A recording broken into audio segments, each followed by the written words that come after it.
نے ایک دوسرے دوست سے قرض لیا اور قرض لینے کے بعد جو ٹائم تھا وہ پورا ہو گیا. اب پیسے اس نے نہیں لوٹائے. بڑی کوشش کی اس نے کہ بھائی میری رقم واپس دے دیں, اس نے نہیں دیا. اب وہ یہ کیس لے کر عدالت میں چلا گیا اور جج صاحب سے جا کر اس نے کہا کہ اس نے میرے پیسے دینے اور یہ میری رقم نہیں لوٹا رہا. تو جج صاحب نے کہا کہ تمہارے پاس 30 دن ہیں, ودن 30 days تم نے اس کے پیسے واپس لوٹانے ہیں ورنہ پھر تمہارے خلاف فیصلہ ہو جائے گا. تو وہ شخص گھر گیا. اب اس نے کیا کیا, اس نے صبح سے لے کر شام تک درود پاک پڑھنا شروع کر دیے. 1 دن 2 دن 3 دن 27 دن ہو گئے. وہ درود پڑھتا رہا اور انتظار کرتا رہا. پیسے تو تھے نہیں, 30ویں دن عدالت میں پیش ہونا تھا. 27 دن گزر گئے, 28ویں رات آ گئی. خواب میں اس کو کسی نے آواز دی کہ گھبراؤ نہیں, تمہارا قرض ادا ہو جائے گا. اگلے دن پھر درود پاک پڑھتا رہا. اب نبی پاک کی خواب میں زیارت ہوئی. آقا علیہ الصلوۃ والسلام تشریف لائے, فرمائے گھبراؤ نہیں, تمہارا قرض ادا ہو جائے گا. تم علی بن عیسیٰ وزیر کے پاس جاؤ اور اس سے کہو وہ تمہارا قرض ادا کر دے گا. اب جب صبح اٹھا تو بہت خوش کہ نبی پاک کی زیارت مجھے ہو گئی. لیکن پھر خیال آیا کہ میں اگر وزیر صاحب کے پاس گیا اور انہوں نے مجھ سے کوئی ایویڈنس مانگ لیا, کوئی پروف مانگا, کہ میں کیسے مان لوں تمہیں نبی پاک نے بھیجا ہے, تو اس بات پر تو میرے پاس کوئی دلیل نہیں ہے. اب 30ویں رات آ گئی, آخری رات ہے, صبح عدالت میں جانا ہے. درود پاک پڑھتے پڑھتے سو گیا. سرور کائنات علیہ الصلوۃ والسلام نے خواب میں پھر کرم فرمایا. فرمایا علی بن عیسیٰ وزیر کے پاس جاؤ, وہ تمہارا قرض ادا کر دے گا. کہ حضور میں چلا تو جاتا, مگر اگر وہ مجھ سے کوئی پروف مانگتا, کوئی ایویڈنس مانگتا تو میں کیا جواب دیتا. پیارے آقا علیہ الصلوۃ والسلام نے فرمایا کہ ایسا کرو, اسے یہ کہنا کہ آپ کا ایک راز ہے جو آپ جانتے ہیں اور رب جانتا ہے, اور وہ راز یہ ہے کہ آپ روزانہ فجر کے بعد 5000 بار درود پاک پڑھتے ہیں, اور جب تک درود پاک مکمل نہیں ہوتے آپ کسی سے بات نہیں کرتے. اب جب صبح اٹھا تو بہت مطمئن کہ اب تو دلیل بھی آ گئی ہے. پہنچ گیا صبح علی بن عیسیٰ وزیر کے پاس. اس کا دربار لگا ہوا ہے. اس نے پیغام بھجوایا کہ میں علی بن عیسیٰ وزیر صاحب سے اکیلے میں ملنا چاہتا ہوں, پیغام لایا ہوں. درباری نے آ کر پوچھا, وزیر صاحب پوچھ رہے ہیں کس کا پیغام لایا ہو؟ کہا میں نبی پاک علیہ الصلوۃ والسلام کا پیغام لایا ہوں. فوراً وزیر صاحب نے بلا لیا. کہا فرمائیے. کہ مجھے میرے آقا علیہ الصلوۃ والسلام نے کہا ہے کہ آپ میرا قرض ادا کر دیں. میں 3000 دینار کا مقروض ہوں. Today is the last day in the court. آج مجھے کورٹ میں پیش ہونا ہے. اگر آج میں نے اپنا قرض ادا نہ کیا تو مجھے جو ہے وہ سزا ہو سکتی ہے. علی بن عیسیٰ کہتا ہے میں بالکل آپ کا قرض تو ادا کر سکتا ہوں, مگر مجھے کیسے پتہ چلے, کوئی دلیل ہے, کوئی پروف ہے کہ آپ کو نبی پاک علیہ الصلوۃ والسلام نے بھیجا ہے؟ کہتا ہے ہاں, خالی ہاتھ نہیں آیا, آقا نے دلیل بھی عطا فرمائی ہے. اچھا بتائیے کیا دلیل ہے؟ کا دلیل یہ ہے کہ آپ کا ایک راز ہے جو صرف آپ جانتے ہیں اور آپ کا رب جانتا ہے. 5000 ٹائمز ڈیلی آپ درود پاک پڑھتے ہیں فجر کے بعد, اور جب تک یہ درود پورے نہیں ہوتے آپ کسی سے بات نہیں کرتے. آپ ذرا پہلے تھوڑی دیر کے لیے امیجن کریں کہ جو وزیر 5000 بار روز درود پڑھتا ہوگا وہ عاشق رسول کیسا ہوگا. اس کی تو لاٹری نکل آئی نا, وہ تو خوشی سے جھوم اٹھا, کہتا ہے مرحبا یا رسول اللہ, میرے درود پاک قبول ہو گئے, بہت خوش. اب ابھی بیٹھے ہیں آپ, کمرے میں گیا, واپس آیا اور 3000 نہیں 9000 دینار لے کر آیا. کہتے 3000 تو نبی پاک کا حکم, مرحبا یا رسول اللہ, 3000 اور لیجئے, آپ نے اتنی اچھی خبر مجھے سنائی, اتنا پیارا خواب سنایا, آپ کے قدم میرے گھر تک آئے, اور 3000 مزید لے جائیے, اس سے اپنے بچوں کے لیے کوئی کاروبار شروع کیجئے, اور ایک وعدہ بھی کیجئے, زندگی میں آئندہ جب بھی آپ کو کوئی ضرورت پڑے گی نا, آپ میرے پاس آئیں گے, میں آپ کا بھائی ہوں. اب یہ دیوانہ بڑا خوش ہو کر عدالت پہنچا. اچھا everybody expecting over there, سب یہ سوچ رہے تھے کہ یہ اس نے آج گرفتار ہی ہونا ہے, کیونکہ تھا ہی کچھ نہیں اس کے پاس, پہلے ہی کہہ دیا تھا کہ میں کولیپس ہو گیا ہوں. اب عدالت میں جاتے ہی اس نے 3000 دینار جج صاحب کو دے دیے کہ صاحب اس کا میرا قرضہ ادا کر دیں, میں جو ہے وہ اپنے قرضے سے بری ہونا چاہتا ہوں. جج صاحب ہوتے ہیں, انہوں نے کہا قرضہ تو ادا کر دیں گے, پہلے بتاؤ پیسے لائے کدھر سے ہو؟ تم تو کہتے تھے پیسے نہیں تھے تمہارے پاس, اتنی بڑی رقم کیسے انتظام کی؟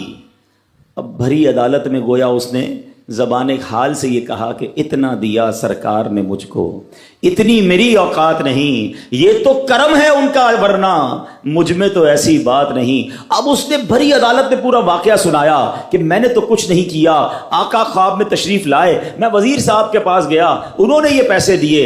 سنو اس زمانے کے جج بھی کیسے ہوتے تھے، وہ جج دوران عدالت اپنے کرسی سے اٹھ کر کمرے میں چلا گیا، تھوڑی دیر بعد جج صاحب واپس آئے اور 3000 دینار اس کے ہاتھ میں دیتے ہیں۔ کیا سارا ثواب علی بن عیسیٰ لے جائے گا؟ میں بھی تو آقا کا امتی ہوں، تمہارا قرضہ میں ادا کرتا ہوں۔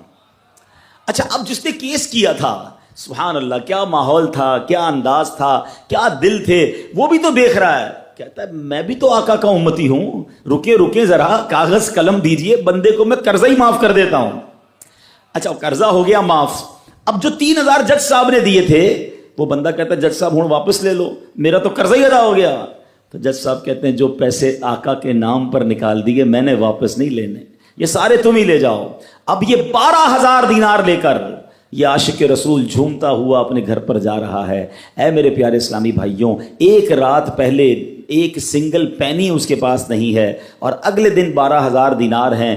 درود پاک وہ وظیفہ ہے جو دل سے پڑھا جائے تو سبحان اللہ یہ مصیبتوں کو ٹالنے والا وظیفہ ہے، یہ پریشانیوں کو دور کرنے والا وظیفہ ہے۔ اور یہ میں نہیں کہہ رہا، خود سرور کائنات علیہ الصلوۃ والسلام کی حدیث ہے جس کا مضمون ہے کہ جو پریشانیوں میں ہو، جو مصیبتوں میں ہو، اس کو چاہیے کہ مجھ پر درود پڑھے، کہ درود پریشانیوں کو لے جاتا ہے، مصیبتوں کو لے جاتا ہے۔ ایک شاعر نے کیا خوب لکھا ہے، اور واقعی حق لکھا ہے، ہر درد کی دوا ہے صلی علی محمد، ہر درد کی دوا ہے صلی علی محمد، تعویذ ہر بلا ہے صلی علی محمد۔ تو ہمیں چاہیے، خاص طور پہ ربیع الاول کا مہینہ ہے، کثرت سے درود پاک پڑھیں۔ اسلام کی تعلیم اور اشاعت کا سلسلہ شروع کیا تو مکہ مبارک میں جتنا عرصہ رہے اس وقت تک بھی مسلمان بیت المقدس کی طرف رخ کر کے عبادت کرتے تھے۔ پھر نبی پاک علیہ الصلوۃ والسلام نے مدینے کی طرف ہجرت فرمائی، اور ہجرت کے بعد مدینہ منورہ میں بھی مسلمان 16 یا 17 مہینے تک بیت المقدس کی طرف رخ کر کے نمازیں پڑھتے رہے۔ ہجرت کے 1 سال 5.5 مہینے کے بعد 15ویں رجب پیر کے دن مسجد بنی سلمہ میں نماز ظہر کے درمیان قبلے کی تبدیلی ہوئی، اور اللہ پاک نے پیارے آقا علیہ الصلوۃ والسلام کی خواہش کے مطابق مسلمانوں کا جو کعبہ ہے، قبلہ ہے، وہ کعبہ کو فرما دیا، اور اب مسلمان کعبے کی طرف رک کر کے نماز ادا کرنے لگے۔ اس مقام پر آج بھی مسجد قبلتین قائم ہے۔ حضرت سلیمان علیہ الصلوۃ والسلام کے بعد بنی اسرائیل کے زوال کے ساتھ ہی بنی اسرائیل 2 حصوں میں منقسم ہو گئے، تقسیم ہو گئے۔ ہیکل سلیمانی کی عزت میں بھی کمی آ گئی۔ ویسے تو ہیکل سلیمانی پر کئی حملے ہوئے، مگر ایران کے بادشاہ بخت نصر نے جو فلسطین پر حملہ کیا تھا، اس نے ہیکل سلیمانی کو مکمل طور پر مسمار کر دیا اور بڑے پیمانے پر یہودیوں کا قتل عام کیا۔ تورات جلا دی گئی، اور اس وقت یہودی غلاموں کو دریائے فرات کے کنارے آباد کیا گیا، اور انہوں نے اس بستی کا نام تل ابیب رکھا۔ اس کے بعد ایران کے پہلے کسرا خسرو نے یہودیوں کو واپس فلسطین جانے کی اجازت دے دی۔ تب وہ جنوبی فلسطین میں آ کر آباد ہوئے اور ہیکل سلیمانی کی اثر نو تعمیر کی، مگر یہ تعمیر بھی زیادہ عرصے قائم نہ رہ سکی، اور 70 عیسوی میں روم کے بادشاہ توتس نے ایک مرتبہ پھر ہیکل سلیمانی پر حملہ کیا، اسے مسمار کر دیا، اور یہودیوں کو فلسطین کے جنوبی حصے سے بھی نکال دیا۔ یوں فلسطین مکمل طور پر یہود سے خالی ہو گیا تھا۔ حضرت عمر فاروق رضی اللہ تعالیٰ عنہ کے عہد خلافت میں جب فلسطین فتح کیا گیا، اس وقت وہاں عربی النسل قبائل آباد تھے۔ اسلامی لشکر کے سپہ سالار سیدنا ابو عبیدہ بن جراح رضی اللہ تعالیٰ عنہ نے فتح یرموک کے بعد اسلامی لشکر کے ساتھ آپ دمشق آ چکے تھے۔ آپ نے اپنے اصحاب سے مشورہ کیا کہ قیصاریہ روانہ ہو یا بیت المقدس۔ حضرت سیدنا معاذ بن جبل رضی اللہ تعالیٰ عنہ کے مشورے پر عمل کرتے ہوئے سیدنا فاروق اعظم رضی اللہ تعالیٰ عنہ کی بارگاہ میں ایک مکتوب روانہ کیا گیا، دونوں شہروں میں سے کس شہر کا انتخاب کیا جائے۔ سیدنا فاروق اعظم رضی اللہ تعالیٰ عنہ نے جلیل القدر صحابہ کرام علیہ رضوان سے جب مشورہ کیا تو مولا علی شیر خدا کرم اللہ تعالیٰ وجہ الکریم نے فرمایا کہ اے امیر المومنین، آپ اسلامی لشکر کو بیت المقدس کی طرف روانگی کا حکم دیں۔ وہ پہلے بیت المقدس کو فتح کرے، پھر قیصاریہ کی طرف جائیں، کیونکہ رسول پاک علیہ الصلوۃ والسلام نے پہلے مجھے بیت المقدس کی فتح اور بعد میں قیصاریہ کی فتح کی خوشخبری دی تھی۔ یہ سن کر سیدنا فاروق اعظم رضی اللہ تعالیٰ نے فرمایا، اے ابو الحسن، آپ نے سچ کہا۔ پھر سیدنا ابو عبیدہ بن جراح رضی اللہ تعالیٰ کی طرف پہلے بیت المقدس اور پھر قیصاریہ روانگی کا حکم لکھ کر روانہ کر دیا۔ ڈیئر ویورز، ہے نا بڑی عجیب داستان، بڑی ایمان افروز داستان۔ سیدنا ابو عبیدہ بن جراح رضی اللہ عنہ کو جیسے ہی امیر المومنین کا مکتوب ملا، آپ نے روزانہ 5000 مجاہدین لشکر بیت المقدس روانہ شروع کر دی، یعنی 5000 مجاہدین ڈیلی روانہ ہوئے۔ بیت المقدس کا جو قلعہ تھا، جو فورٹ تھا، وہ بڑا مضبوط تھا۔ رومیوں نے یرموک کا حال سن کر پوری تیاری کر رکھی تھی۔ اسلامی لشکر کے جاتے ہی انہوں نے قلعے کا محاصرہ کیا، اس کو سراؤنڈ کر لیا۔ حضرت ابو عبیدہ بن جراح رضی اللہ عنہ کے حکم سے روزانہ اس فورٹ پر، اس قلعے پر حملہ کیا جاتا۔ 11 دن تک حملہ کرتے رہے، مگر کوئی خاص پیش رفت نہ ہوئی، کوئی پروگریس نہ ہو رہی تھی۔ 11ویں دن خود سیدنا ابو عبیدہ بن جراح رضی اللہ عنہ، سیدنا خالد بن ولید رضی اللہ عنہ تشریف لائے۔ مجاہدین نے تکبیر و تہلیل کی صدائیں بلند کی، خوب نعرے لگائے، تو رومیوں کو بھی معلوم ہو گیا کہ اسلامی لشکر کا کوئی بڑا سردار آ گیا ہے۔ وہ سب پریشان ہوئے، اپنے سب سے بڑے راہب قمامہ کے پاس گئے اور ساری صورتحال بیان کی۔ جب اسے معلوم ہوا کہ مسلمانوں کا سردار آ گیا ہے، وہ بہت پریشان ہوا اور کہنے لگا، اب تمہاری ہلاکت نزدیک ہے، کیونکہ میں نے پچھلی کتابوں میں پڑھا ہے کہ ملک شام کو محمد رسول اللہ صلی اللہ تعالی علیہ وسلم کا ایک سرخ رنگ کا صحابی فتح کرے گا۔ اگر یہ وہی سردار ہے تو صلح کے علاوہ اب تمہارے پاس کوئی دوسری صورت نہیں ہے۔ پھر وہ اسلامی لشکر کے سپہ سالار کو دیکھنے کے لیے قلعے کے دیوار پر آیا، سیدنا ابو عبیدہ بن جراح رضی اللہ عنہ کو بلایا۔ آپ رضی اللہ عنہ جب آگے گئے تو ان سے بھی وہی بات کی۔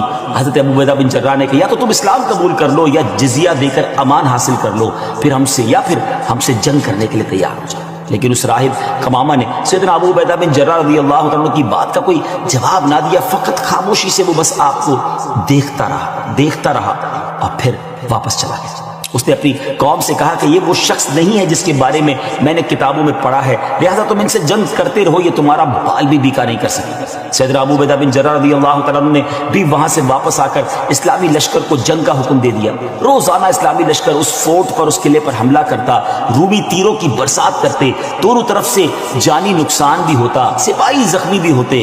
لڑائی 4 ماہ تک جاری رہی۔ جی ہاں ویورز، 4 منتھ تک یہ لڑائی جاری رہی۔ اہل شہر تنگ آ گئے۔ وہ دوبارہ اپنے جو سردار تھا، جو ان کا لیڈر تھا قمامہ، اس کے پاس گئے، ساری صورتحال بیان کی۔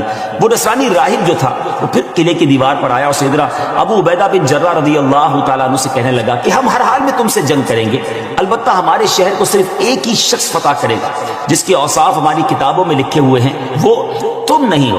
سیدنا ابو عبیدہ بن جراح رضی اللہ تعالیٰ نے فرمایا کہ تمہاری کتابوں میں اس کے کیا اوصاف لکھے ہوئے ہیں؟ اس نے کہا، وہ ہم تمہیں نہیں بتائیں گے، البتہ اسے دیکھ کر ہم فوراً پہچان لیں گے کہ یہ وہی شخص ہے۔ ہاں اگر تم اس کا نام جاننا چاہتے ہو تو ہم اس کا نام بتا سکتے ہیں۔ اللہ اکبر، ان کی کتابوں میں اس صحابی کا نام بھی موجود تھا۔ آپ رضی اللہ تعالیٰ نے فرمایا کہ ٹھیک ہے، تم اس کا نام ہی بتا دو۔ اس نصرانی راہب نے کہا کہ جو شخص ہمارے اس شہر کو فتح کرے گا وہ محمد الرسول اللہ صلی اللہ تعالیٰ